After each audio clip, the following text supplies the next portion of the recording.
Tuhan Yang Maha Kuasa berkata, ketika Yesus datang ke dunia manusia, Ia membawa zaman kasih karunia dan mengakhiri zaman hukum Taurat. Pada akhir zaman, Tuhan sekali lagi menjadi daging, dan dengan inkarnasi ini, Ia mengakhiri zaman kasih karunia dan memulai zaman kerajaan. Semua orang yang menerima inkarnasi Tuhan yang kedua akan dipimpin ke zaman kerajaan dan dapat menerima bimbingan Tuhan secara pribadi. Meski Yesus melakukan banyak pekerjaan di antara manusia, Ia hanya menyelesaikan penebusan manusia dan menjadi korban penghapus dosa manusia. Dia tidak melepaskan manusia dari watak rusaknya.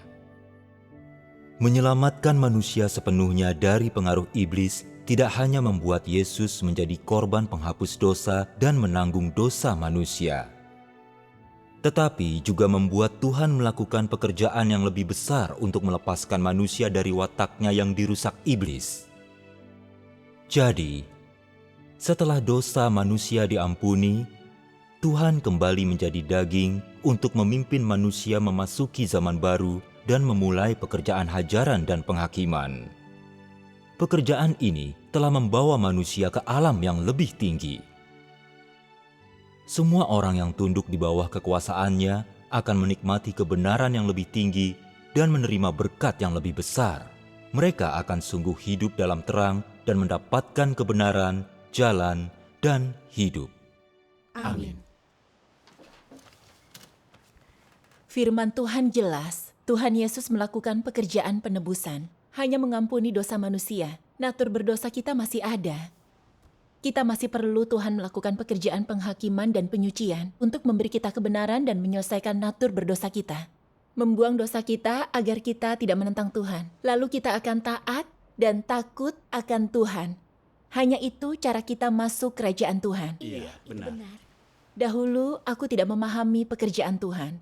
Kupikir dosa kita sudah diampuni dan kita bisa masuk surga. Namun meski telah 10 tahun percaya, aku masih hidup dalam dosa. Tuhan itu kudus, dan orang yang tidak kudus tidak dapat melihat Tuhan.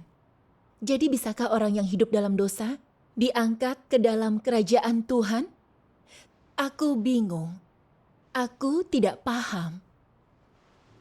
Membaca firman Tuhan yang Maha Kuasa, aku sadar aku melewatkan tahap terpenting pekerjaan Tuhan. Pekerjaan penghakiman pada akhir zaman. Benar. Dalam iman kita harus menjalani penghakiman Tuhan, sehingga kita dapat ditahirkan, diselamatkan, dan masuk kerajaan. Benar. Aku ingin membagikan pengalamanku. Ya, silakan. Sejak kecil, aku sudah pergi ke gereja. Aku suka persekutuan tentang firman Tuhan. Setelah menikah, aku dan suamiku mengutamakan pekerjaan gereja. Kami secara aktif terlibat dalam pelayanan gereja. Namun seiring waktu, aku menyadari khotbah pendeta kering dan hambar. Dan dia selalu meminta sumbangan. Dia lebih peduli dengan uang daripada kehidupan kami. Para pendeta dan penatua selalu memperebutkan podium dan bersaing satu sama lain. Makin sedikit orang yang menghadiri ibadah. Dan saat beribadah, mereka selalu mengobrol dan tertidur selama khotbah. Aku tidak dapat merasakan bimbingan Tuhan. Mengikuti ibadah gereja makin melelahkan. Aku tak mampu menerapkan firman Tuhan dan hidup dalam dosa. Dan saat aku melihat suamiku pulang kerja dan hanya sibuk bermain game online, aku mengomeli dan memarahinya, menyuruhnya melakukan ini atau itu. Dia tidak mau mendengarkan, jadi aku makin kesal. Aku selalu mengkritik ketidakcekatannya ketika melihatnya melakukan sesuatu dengan lambat. Dia mengkritikku. Kau masih belum berubah meski telah lama menjadi orang percaya. Merasa bersalah. Aku teringat firman Tuhan Yesus. Mengapa engkau melihat selumbar di mata saudaramu, tetapi tidak melihat balok di matamu sendiri? Bagaimana engkau dapat berkata kepadanya, biar kukeluarkan selumbar itu dari matamu, padahal ada balok di matamu? Tuhan mengatakan kita tidak boleh melihat kesalahan orang lain, melainkan memeriksa kesalahan kita sendiri. Namun aku tidak menoleransi suamiku dan perilakunya. Aku selalu tidak sabar dan bertengkar dengannya. Hubungan kami memburuk dan aku menderita. Tuhan berfirman, maka jadilah kudus, sebab aku ini kudus. Tuhan itu kudus. Orang yang tidak kudus tidak dapat melihat Tuhan. Namun aku tidak mampu menerapkan firman-Nya. Aku selalu berbuat dosa, tak mampu lepas dari ikatan dosa. Bagaimana orang sepertiku bisa masuk kerajaan surga? Pemikiran ini membuatku tidak tenang. Suatu kali setelah ibadah, aku bertanya kepada pendeta tentang masalahku. Dia berkata, "Jangan khawatir. Meskipun kita sering berbuat dosa, Tuhan Yesus telah mengampuni dosa kita. Asalkan terus berdoa dan mengaku dosa pada Tuhan, Dia akan membawa kita ke dalam kerajaan surga." Perkataannya tidak menyelesaikan kebingunganku. Alkitab berkata, "Hiduplah damai dengan semua orang dan dalam kekudusan." Karena tanpanya tidak seorang pun bisa melihat Tuhan. Jika kita sengaja berbuat dosa setelah menerima kebenaran, tidak ada lagi korban penghapus dosa. Tertulis dengan jelas, jika kita sengaja berbuat dosa, tidak akan ada lagi korban untuk dosa. Dapatkah orang yang selalu berbuat dosa diangkat ke surga? Aku tidak tahu bagaimana berhenti berbuat dosa. Jadi kucoba perbaiki sikap toleransi dan pengampunanku. Tetapi aku tidak mampu melakukannya.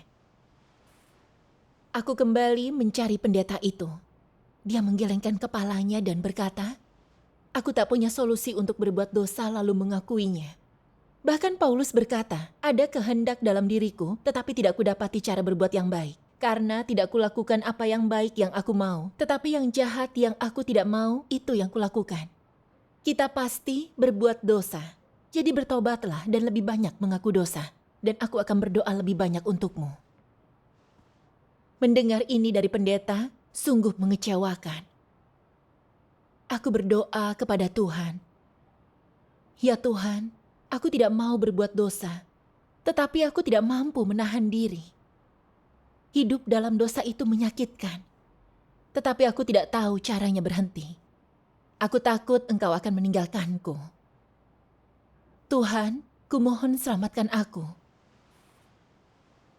Di mana manusia berakhir, di situ Tuhan memulai. Tahun 2018, aku bertemu saudari Susan secara online. Kami mempersekutukan Alkitab. Wawasannya tentang Alkitab dan persekutuannya mencerahkan. Jadi kusampaikan keresahan dan masalahku kepadanya. Sudah lama aku menjadi orang percaya, tetapi aku selalu berbuat dosa. Aku khawatir tentang jalan masukku ke kerajaan surga. Pendeta berkata, "Tuhan Yesus telah mengampuni kami. Asalkan berdoa dan mengaku dosa, Dia akan membawa kami ke surga saat Dia datang." Aku masih bingung. Apa pendapatmu tentang hal ini? Saudari Susan berkata, "Benar bahwa kita telah diampuni, tetapi bukan berarti kita ditahirkan atau bebas dari dosa."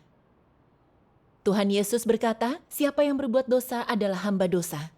Dan hamba tidak tinggal di rumah, tetapi anak tinggal selamanya. Bukan setiap orang yang memanggilku Tuhan, Tuhan yang akan masuk kerajaan, melainkan dia yang melakukan kehendak Bapakku yang di surga." Tuhan Yesus tidak pernah berkata, kita akan masuk kerajaan Tuhan karena diampuni. Dia berkata, hanya mereka yang melakukan kehendak Bapa yang dapat masuk. Amin. Kita melihat gagasan manusia tentang masuk kerajaan Tuhan karena dosa kita diampuni tidak berdasar. Kita memahami satu hal dalam tahun-tahun iman kita. Setelah orang menjadi percaya dan dosanya diampuni, mereka terus hidup dalam keadaan berbuat dosa lalu mengaku dosa. Ini menunjukkan, ini tidak sama dengan melepaskan ikatan dan belenggu dosa. Dan bukan berarti kita telah ditahirkan. Tuhan itu kudus. Orang yang berbuat dosa atau menentangnya tidak boleh masuk kerajaannya. Hanya yang menaati Tuhan dan melakukan kehendaknya yang bisa masuk. Mendengar persekutuannya, kupikir, benar. Jika Tuhan membiarkan pendosa masuk kerajaan surga, bagaimana bisa kekudusannya dinyatakan? Iya. Benar. Dia melanjutkan persekutuannya. Meski kita berdoa, mengaku dosa, dan menerapkan ajarannya, sekeras apapun kita berusaha, kita masih terkekang dosa. Apa alasan di balik ini? Kemudian dia membaca firman Tuhan. Mari kita baca bersama. Baiklah. Meski Yesus melakukan banyak pekerjaan di antara manusia, ia hanya menyelesaikan penebusan manusia dan menjadi korban penghapus dosa manusia. Dia tidak melepaskan manusia dari watak rusaknya. Menyelamatkan manusia sepenuhnya dari pengaruh iblis tidak hanya membuat Yesus harus menanggung dosa manusia, tetapi juga membuat Tuhan melakukan pekerjaan yang lebih besar untuk melepaskan manusia dari wataknya yang dirusak iblis. Jadi, setelah dosa manusia diampuni, Tuhan kembali menjadi daging untuk memimpin manusia memasuki zaman baru dan memulai pekerjaan hajaran dan penghakiman. Pekerjaan ini telah membawa manusia ke alam yang lebih tinggi. Semua yang tunduk di bawah kekuasaannya akan menikmati kebenaran yang lebih tinggi dan menerima berkat yang lebih besar. Mereka akan sungguh hidup dalam terang dan mendapatkan kebenaran, jalan, dan hidup. Meskipun manusia telah ditebus dan diampuni dosanya, Tuhan hanya tidak lagi mengingat pelanggarannya dan tidak memperlakukannya sesuai pelanggarannya. Namun ketika manusia belum dibebaskan dari dosa, dia hanya bisa terus berbuat dosa tanpa henti menyingkapkan watak rusaknya. Inilah kehidupan yang manusia jalani, siklus tanpa henti berbuat dosa dan meminta pengampunan. Banyak orang berbuat dosa saat siang, mengaku dosa saat malam. Dengan demikian, sekalipun korban penghapus dosa selamanya efektif, itu tidak dapat menyelamatkan manusia dari dosa. Hanya separuh pekerjaan penyelamatan telah selesai, karena manusia masih rusak. Tidak mudah bagi manusia menyadari dosanya. Manusia tidak dapat mengenali sifatnya sendiri. Hanya melalui penghakiman firman, manusia mencapai hasil ini. Dengan demikian, mulai saat ini manusia bisa diubah secara bertahap. Melalui pekerjaan penghakiman dan hajaran, manusia akan sepenuhnya menyadari substansi rusak mereka dan dapat berubah sepenuhnya dan menjadi tahir. Hanya dengan cara ini manusia dapat kembali menghadap tahta Tuhan. Semua pekerjaan yang dilakukan sekarang ini bertujuan agar manusia dapat ditahirkan dan diubahkan. Melalui penghakiman dan hajaran firman serta pemurnian, manusia dapat mengenyahkan kerusakannya. Daripada menganggap pekerjaan ini sebagai penyelamatan, lebih tepat menganggapnya sebagai pekerjaan penyucian. Amin. Setelah membaca ini, Saudari Susan melanjutkan, meski kita telah menerima penebusan Tuhan Yesus dan dosa kita diampuni, natur iblis yang mendorong kita berbuat dosa belum diselesaikan. Itu sebabnya kita berbuat dosa, menentang Tuhan, dan tak mampu menerapkan firman Tuhan. Pada zaman kasih karunia, penebusan Tuhan Yesus, untuk menebus kita dari dosa adalah agar kita bisa lolos dari hukuman hukum Taurat, layak datang ke hadapan Tuhan dan menikmati kasih karunia-Nya. Meski Dia mengampuni dosa kita, natur iblis kita tidak diselesaikan. Kita masih sangat congkak, curang, egois, dan juga jahat. Kita terlalu memikirkan diri sendiri, ingin mengambil keputusan, dan memaksakan cara kita. Jika orang lain berbuat hal yang tidak kita suka, kita memarahi dan menindas mereka. Kita berbohong dan menipu. Doa kita kepada Tuhan hanya kata-kata kosong. Kita bicara tentang menaati dan mengasihi Tuhan tetapi berbuat demi keuntungan pribadi. Kita mengorbankan diri hanya demi berkat Tuhan. Kita senang jika kita diberkati, tetapi jika menghadapi kesulitan, kita mengeluh, bahkan mungkin menyangkal Tuhan. Watak rusak ini lebih buruk daripada dosa. Jika tidak diselesaikan, kita cenderung berbuat jahat dan menentang Tuhan. Kita masih penuh dosa. Bagaimana kita bisa layak bagi kerajaan Tuhan? Benar. Aku rasa juga begitu. Itulah sebabnya Tuhan Yesus berjanji untuk datang kembali. Tuhan yang Maha Kuasa adalah Tuhan Yesus yang kembali. Dia mengungkapkan semua kebenaran untuk menyelamatkan manusia. Dia melakukan pekerjaan penghakiman.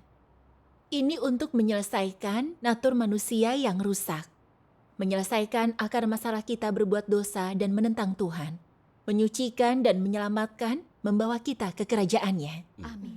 Syukur kepada Tuhan. Pekerjaan Tuhan yang Maha Kuasa menggenapi firman Tuhan Yesus. Ada banyak hal yang bisa kukatakan kepadamu, tetapi engkau tidak bisa menerimanya sekarang. Namun ketika roh kebenaran itu datang, dia akan menuntun engkau ke dalam seluruh kebenaran. Karena aku datang bukan untuk menghakimi, melainkan menyelamatkan dunia. Dia yang menolakku dan tidak menerima firmanku akan dihakimi. Firman yang kunyatakan, itu yang akan menghakiminya di akhir zaman. Amin. 1 Petrus berkata, karena waktunya akan datang, penghakiman harus dimulai di rumah Tuhan. Dengan menerima penghakiman Tuhan, kita dapat memperoleh kebenaran. Kita dapat ditahirkan, lalu dapat masuk kerajaan Tuhan. Syukur kepada Tuhan. Persekutuan Saudari Susan mengandung terang dan sejalan dengan Alkitab. Aku diyakinkan. Pada zaman kasih karunia, Tuhan Yesus hanya melakukan pekerjaan penebusan, tetapi itu tidak menyelesaikan natur manusia yang berdosa. Iman kita hanya bisa mengampuni dosa kita. Kita harus menerima pekerjaan penghakiman Tuhan di akhir zaman untuk menyelesaikan akar dosa kita dan ditahirkan. Mataku terbuka. Ada tahap pekerjaan Tuhan yang belum kualami. Benar.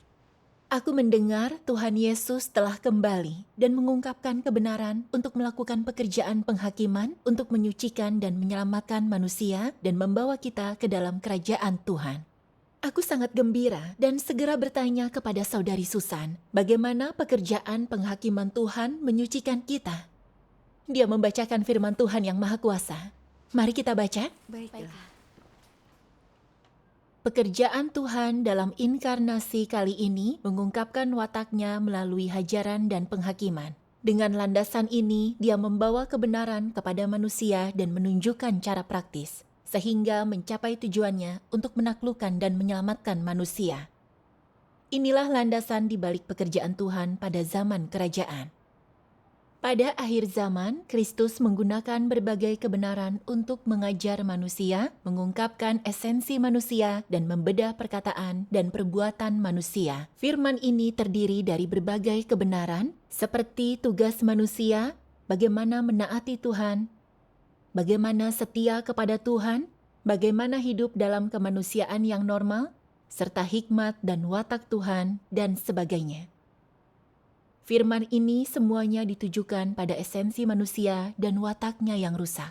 Secara khusus, firman yang mengungkapkan bagaimana manusia menolak Tuhan diucapkan dalam hal bagaimana manusia merupakan perwujudan iblis dan musuh yang melawan Tuhan.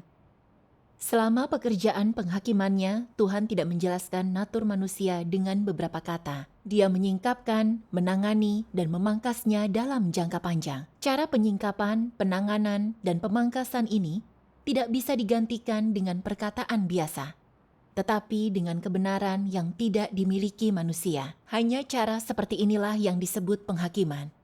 Hanya lewat penghakiman jenis inilah manusia bisa ditundukkan dan diyakinkan untuk tunduk kepada Tuhan dan memperoleh pengetahuan sejati akan Tuhan. Yang dihasilkan pekerjaan penghakiman adalah pemahaman manusia tentang Tuhan dan kebenaran tentang pemberontakannya sendiri.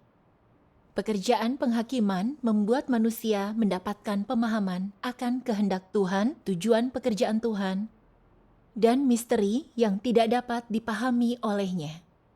Pekerjaan ini juga membuat manusia mengenali dan memahami hakikatnya dan akar kerusakannya, serta mengungkapkan keburukan manusia. Semua efek ini dihasilkan oleh pekerjaan penghakiman. Karena hakikat pekerjaan ini adalah membuka kebenaran, jalan, dan hidup Tuhan kepada semua orang yang beriman kepadanya. Ini adalah pekerjaan penghakiman yang dilakukan Tuhan. Amin. Amin. Saudari Susan melanjutkan persekutuannya. Pada akhir zaman, Tuhan mengungkapkan kebenaran untuk menghakimi, mentahirkan, dan menyelamatkan manusia, dan menyingkapkan misteri seluruh pekerjaannya. Dia ungkapkan kebenaran kerusakan manusia, menyingkapkan dan membedah natur kita yang menentang Tuhan. Memberitahu kita racun iblis dalam natur kita, keadaan dan pemikiran rusak yang dihasilkan racun iblis ini, dan bagaimana menyelesaikannya. Firman Tuhan menjelaskan arti tunduk kepada Tuhan, arti kasih sejati bagi Tuhan, dan bagaimana menjadi orang jujur. Menunjukkan bagaimana menyingkirkan watak rusak kita dan mencapai keselamatan. Itu juga menyingkapkan watak Tuhan yang kudus dan benar. Dengan menjalani penghakiman dan hajaran Tuhan, kita memahami kebenaran dan akhirnya memahami esensi kerusakan kita. Lalu kita membenci betapa iblis telah merusak kita. Bersujud di hadapan Tuhan dan bertobat dan menerapkan kebenaran. Watak kita yang rusak lambat laun berubah, dan kita bisa hormat dan taat agar makin sedikit berbuat dosa dan menentang Tuhan. Benar. Saudari Susan membagikan pengalaman pribadinya. Dia selalu berpikir dia lebih cakap daripada orang lain. Dia egois dan memaksa orang menerima pandangannya. Dia mengasingkan dan mencaci semua yang menentangnya. Mereka tersakiti dan tertindas. Melalui penghakiman dan penyingkapan firman Tuhan, dia sadar dia hidup menurut hukum iblis. Akulah yang berkuasa. Dia sangat keras kepala dan congkak. Ingin orang lain menuruti gagasannya seolah itu kebenaran. Dia tidak menghormati Tuhan dan tidak bernalar. Ini membuat Tuhan dan orang lain jijik. Dia selalu ingin orang lain mendengarkannya, dan itu watak iblis. Iblis itu sombong, ingin setara dengan Tuhan. Dia ingin mengendalikan agar manusia mendengarkan dan memujanya, maka Tuhan mengutuknya. Saudari Susan takut setelah menyadari sifat dan akibat masalahnya. Dia membenci diri sendiri dan menerapkan kebenaran. Dia menjadi rendah hati dalam berinteraksi dengan orang lain. Dia tidak lagi memandang rendah dan menindas mereka. Syukur kepada Tuhan. Dia mampu menerima gagasan orang lain dan hubungannya dengan orang lain membaik. Syukur kepada Tuhan. Hatiku terang saat mendengar persekutuannya tentang firman Tuhan dan pengalamannya. Jadi Tuhan memakai firman-Nya untuk menghakimi dan mentahirkan watak rusak kita. Pekerjaan Tuhan untuk menyelamatkan kita sangatlah praktis. Syukur kepada Tuhan. Aku telah lama percaya, tetapi tidak mampu lepas dari dosa. Aku sangat menderita, tetapi ku temukan jalannya. Amin. Syukur kepada Tuhan. Setelah itu, aku mulai membaca firman Tuhan yang Maha Kuasa, menonton film, dan mendengarkan lagu pujian gereja Tuhan yang Maha Kuasa. Aku juga ikut pertemuan untuk mempersekutukan firman Tuhan. Aku dapat merasakan pekerjaan Roh Kudus. Aku memahami misteri dan kebenaran yang tak ku ketahui sebelumnya. Aku sangat menikmatinya. Aku tahu Tuhan yang Maha Kuasa adalah Tuhan Yesus yang kembali. Amin. Syukur kepada Tuhan. Aku membaca lebih banyak firman Tuhan yang Maha Kuasa dan mendapatkan pemahaman tentang watakku yang congkak. Aku merendahkan dan memarahi orang lain dan itu watak jahatku. Tuhan benci itu. Aku berdoa kepada Tuhan untuk bertobat. Aku tidak mau seperti itu lagi dan fokus pada kesalahan orang lain. Itu tidak masuk akal. Iya. Saat melihat suamiku melakukan sesuatu yang tidak kusukai, aku berdoa agar Tuhan menenangkan hatiku dan berbicara kepadanya dengan tenang. Suatu hari, suamiku berkata kepadaku, "Hei, kau telah berubah. Sejak percaya kepada Tuhan yang Maha Kuasa. Kau tidak marah seperti dahulu, dan kau dapat berdiskusi dengan tenang." Syukur kepada Tuhan. Aku bersyukur kepada Tuhan dalam hatiku. Aku tahu keberhasilanku adalah berkat firman Tuhan. Syukur kepada Tuhan. Yang mengejutkanku adalah ketika suamiku melihat ini, dia mulai membaca firman Tuhan yang Maha Kuasa dan menerimanya. Syukur kepada Tuhan. Melalui firman Tuhan, suamiku sadar iblis memikat, mengendalikan, dan merusak manusia melalui game online. Dia akhirnya memahami bahaya bermain game online dan tidak lagi terpikat olehnya. Kami tidak lagi bertengkar. Kami membaca firman Tuhan dan bersekutu satu sama lain. Saat menghadapi kesulitan, kami mencari kebenaran dari firman Tuhan untuk menemukan solusi. Aku merasa yang kubutuhkan memang penghakiman Tuhan yang Maha Kuasa. Dan itu penting untuk mentahirkan dan menyelamatkan kami. Aku menemukan jalan untuk masuk kerajaan surga. Amin. Syukur kepada Tuhan. Syukur kepada Tuhan. Firman Tuhan adalah kebenaran.